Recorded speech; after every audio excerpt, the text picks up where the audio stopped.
So let's we do kind of a fun thing at the end of every episode. We call it our lightning round, but it's not quite so much a lightning round. We just call it that.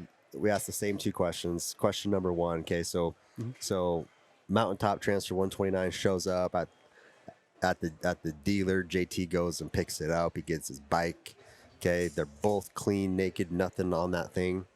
What are the first three must-haves? First three things that you are doing to that thing. Yep, brand new snow bike. We're going to start with the thermostat. We're going to keep the temperatures regulated, and then we want to keep the to help combat that is going to be an engine jacket or IRES SXS slide plates that acts as a skid plate and that. Okay. So that's number 2, and then number 3 is going to be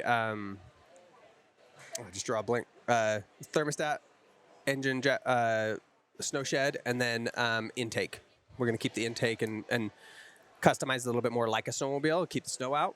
Yeah. Then that's literally what that bike has right there. That's it. Yeah. Thermostat, snow shed, intake. Yeah. That's all. A little bit different way to answer that question when talking to a snow biker versus snowmobilers. Yeah. What some of the things the snowmobilers put on, we think are necessities, but they're kind of wants, Right. Yeah. Whereas a snow bike, those are like that's not negotiable. They're like actual must-haves. Yeah. You know?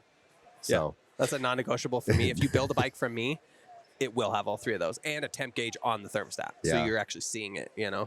But yeah. Okay. I like it. So that was lightning round number 1. Lightning round question 2. JT, this is where we get personal. We get deep. Okay. Yeah. We're going into the archives here. Okay. Yeah. We're looking for something juicy. What's something that, social media or people in the industry that know you as JT Cox? Yeah. What's something that they don't know about you? What's a secret? That one's a hard one because I am a pretty open book. And you call me and you ask me, anything in regards to this world or of the snow bike and stuff like that. Pretty open book, and it took me a second to think about that. But I adopted a plant-based diet about 2.5 years ago, and so it's not something I share, but primarily plant-based. I still eat. I still love steak and stuff like that. I'll eat it sparingly, like once or twice a month, but it's not something I express much. But it's been the best pain management I've had, eliminating the inflammatory foods and out of my diet. As most of my following knows, I shattered both heels in 2013 and had severe chronic pain and stuff like that followed that, and to a point where I walked like an old cowboy for years. And that was probably the most pivotal thing. But I don't share with people because it seems like you said, it's personal and juicy. Yeah. And but it's been pretty incredible. Okay. So a follow-up question. We're not being very lightning around here though, but I gotta ask this one. Give me like a regular day where you've adopted plant-based. What's a typical day of food consumption look like for you then? Yeah, well, so I've always loved to eat. Like I'm an emotional eater or whatever. Like I love doing it for the enjoyment of it, right? So I eat a lot of food, and typically I start off with like a Shakeology or like what I drink is Shakeology, and it's like a meal replacement. It has everything you need for the day in regards to like your base.